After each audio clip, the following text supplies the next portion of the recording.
So the 2025-26 OHL regular season is upon us, and for Barrie Colts fans, they're going to notice something a little different when they go to a game this weekend. Marty Williamson, who's been the longtime head coach of the Barrie Colts, is now just general manager. Dylan Smoskowitz is taking over, and today we're joined by Marty Williamson. Is this training camp been a little odd for you, not being out on the ice?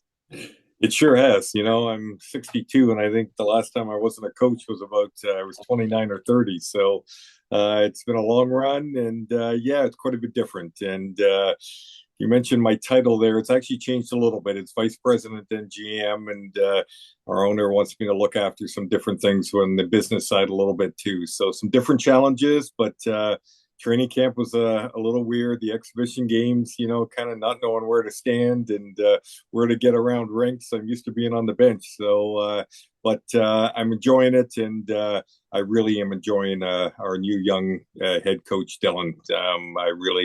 Again, I've had 3 great years with him as an assistant coach, and have a ton of respect for him, and he's ready to take on the challenge. And I spoke with Dylan not long after the announcement was made that he'd be becoming head coach, and you could just sense his excitement to have this opportunity to be the head coach of the Barrie Colts. And are you seeing that too? Just how excited he is to lead this team into the future? Yes, yes. He'll learn to settle down a little bit when he gets to be a veteran, but right now he's extremely, he's in here at 6:30 every morning and has a lot of ideas and is really excited to get this season going and get his team and to kind of make a mark on the Barrie Colts. So I'm excited for him, and we talk an awful lot, and I enjoy his passion. And we used to see in the OHL, it was quite regular where you'd have a head coach splitting duties as general manager. But now I think we're just down to one GM coach, and that's in Brampton. Do you find maybe just the way things are changing with junior hockey? We just had the NCAA change with CHL players going that route. So do you feel as though the landscape's changing where you need to have a general manager in that position to focus on the development and the recruitment process a little more? You're 100% right. It's one of the things Howie and I talked about our owner, and when we sat down and we're kind of going through this decision that we're going to make, he asked me a couple things. And first of all, do you think you can do both jobs still? And I said, well, it's difficult. We've got two guys, two of our draft picks playing for Pittsburgh Pens Elite.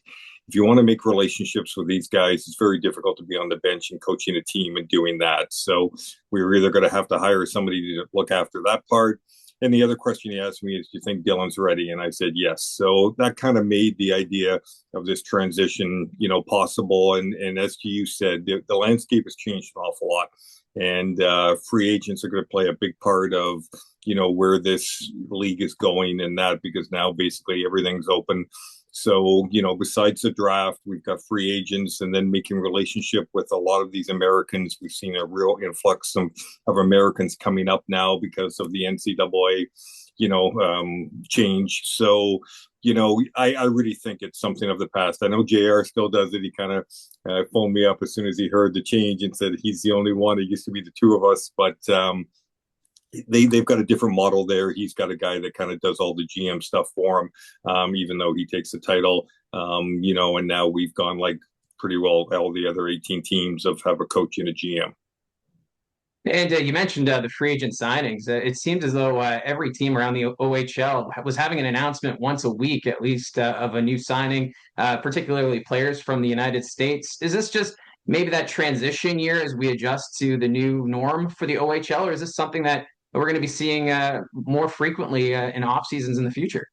A little bit of both. I think this year was a little bit of like a kid in a candy shop. Everybody was trying to grab as much as they could. And I think it will settle down a little bit. Obviously, we didn't pay I don't think we paid as much attention in the draft, to it because, everything was the landscape was changing. So, that's why there were so many free agents. Now, if you like these guys, when you watch them during the year, you can draft them. So, I think it'll go a little bit back to the draft will dominate your team, and you might see a sprinkle of the free agents. But this year sure was a little different with everybody kind of a free for all. And every year it seems as though you've got those, competitions for jobs or whatnot for players out on the ice. But with these free agent signings, it feels as though maybe there's a little more added competition, and it's which is probably pretty good for the players to have that drive to know that it's not a given that they're going to have any that ice time as they'd expect. No, you're right. And, talking to Dale DeGray in one of our exhibition games, we were both amazed at everybody was still carrying around 30 players, which, usually by the second or third exhibition game, you're down to 24, 25, depending on how many, guys at NHL camps. But everybody was carrying extra, and it has to do with what you said, the competition.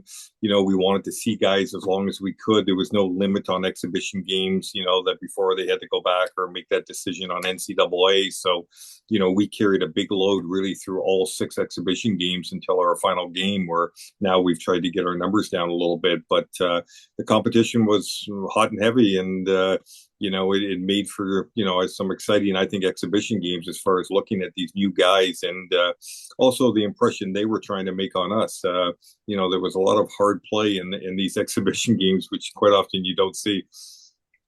And there was a few guys that really stood out. Joe Salandra leading the Colts in scoring through the preseason.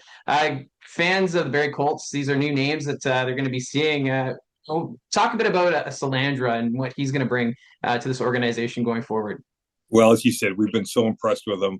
Obviously when he made the Helenka team, we felt real good. Then he won the gold medal. He was picked first to take the shootout. A lot of these things, coaches like guys when they do things like that, or they have special skill sets, and we've seen it. And a lot of credit has to go to Kaylee Campbell. She's it's actually the owner's daughter. She was playing in Long Island University, and she made a relationship with a coach down there, and he kept talking about this player, and then we got wind of it, and we started watching him, and I think he's going to be a pretty special. Committed to Harvard. I think he's going to have a real good year and hit the ground running, and this is what's happening a little bit with these older guys coming into the league. They don't, they're not really rookies, so they don't really, I think he's ready to play right now, and nothing has phased him, and we're pretty excited to have him. And with the graduation of key players in the lineup last year, you look at Wakely, Romani, and Van Steensel. The question has been, where's the offense going to come from? And are you impressed with what you're seeing with some of these new players and how they're contributing already in the preseason? I know preseason is a grain of salt, but still, are you Oh encouraged by yeah, what you're seeing? yeah, we are. We are. We think we're going to have scoring up and down our lineup. Obviously, some of the big guys that are NHL camps are going to supply a lot of it, but this group, picking up Asadorian out of Niagara, we think he'll give us a boost in scoring too. And we're a little bit heavy on the blue line, so we were able to give up a good defenseman for them, but we need a little boost there. Crombie, I think, is going to be a real nice addition that we got from Brantford. And then Bradley Gardner those are our 3 overages. We think all 3 of those guys can have good seasons for us. And then you throw Salandra in there. There's another young man, Desiderio, who's really been impressive too, and how he protects pucks and has a knack for getting to the front of the net. We think Carter Lowe can have a big year for us. I think he had 16, 17 goals last year. If he can make the jump and to get into the 20s, I don't think scoring would be a big problem for us. I think we'll be able to get there. I like our coaching staff, so our power play and specialty teams have been real good. And, having the big guy, Horebic, have a whole year, he's at Boston camp right now. We've just seen a big change in him. And, he really surprised us last year on how well he played. And, I don't think we're going to be surprised this year. But again, he just looks better. He looks more confident. He looks smoother in there. And, we're excited for what he can do for us. And then we haven't even talked about the blue line when you've got the likes of Aitchison and Passmore coming back and Gabriel Eliasson. It seems like you've got a good group here for the back end. It's going to be hard for some of these other players to maybe get some extra ice time. Yeah, and that's, as I said, where we were able to move Grayson Tiller, we were able to move him out because we need to get some of our younger guys. Cole Emerton has really impressed us. I liked him, but I was worried about his size. I wasn't quite sure how it would translate into our league, and he has no issues in playing. He was outstanding through the exhibitions. Teague Vader, I think, is going to be a nice surprise for people to see. Justin Hanser. And then, we've and Barton also a high pick for us. And we brought in Armstrong last year from the BC League. So we've got that mix of guys, and then we got the big three. That Gabriel's having a great camp with Ottawa. They called me actually last night to talk to me about him, and they're very impressed on the steps that he's taken forward. So we can keep his penalty minutes down a little bit. We know he'll be pretty good for us, and obviously Passmore and Aitchison have really grown in their game. H is just all world, and he'll be the leader back there for sure. But Passmore's going to push him. He's come along, and his skill set has got real nice. He's in New York. He was pretty nervous for the first game, but I heard he really settled in the second game. So we're excited to get these guys back. Yeah, it's quite the dynamic. Aitchison going to the Islanders and then Passmore to the Rangers. That New York rivalry and now being teammates. That's an interesting dynamic.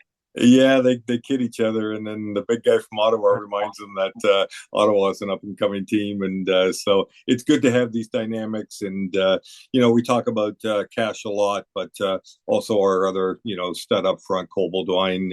We'll cross our fingers that we get him back. He's a pretty dynamic and just he's the type. These are the type of guys that I love to have on my hockey team, and we think we can win with them.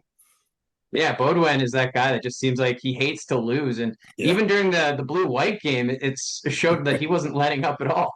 No, he only knows one speed, and that's all out. And he works out that way. He lives his life that way. He's quite a unique individual, and we're pretty proud of him and how he represented Canada last year. And we think he has another shot to do it again this year, possibly. We can have a lot of guys that are playing in the World Juniors again. With Cash, Hemming, Eliasson's with the Swedish team. So we could have quite a few, and maybe even a Ben Harevik slides in there and it gets more guys on it. Well, it's that exciting time of year, the regular season getting underway this weekend, and I noticed already they've got a spot set for you in the press box. So I guess Gene and I we can expect to see you a little more often this year. Yeah, I think I'll be moving around. I don't like to sit in one spot, but I do have my seat there, and I think I'll start there for game one. But I don't know where I'll end up here. Well, Marty, thank you very much for doing this, and all the best this season. My pleasure. You guys do a great job. Thank you. So that's Barrie Colts general manager and vice president Marty Williamson, and it's exciting. The season just around the corner, but of course, with Williamson, it's going to take him a little bit to get used to not being behind the bench. But he seems pretty excited for Dylan and also for this opportunity as he looks to move the Colts closer to being a contender in the Ontario Hockey League. So we'll wait and see how the season all plays out. And just want to thank Marty for joining us here on the channel. And also want to thank you for tuning in. Don't forget to hit like and subscribe as we'll continue to do interviews like this with members of the Barrie Colts throughout the regular season. So you want to make sure you're subscribed so you're notified when those interviews are posted.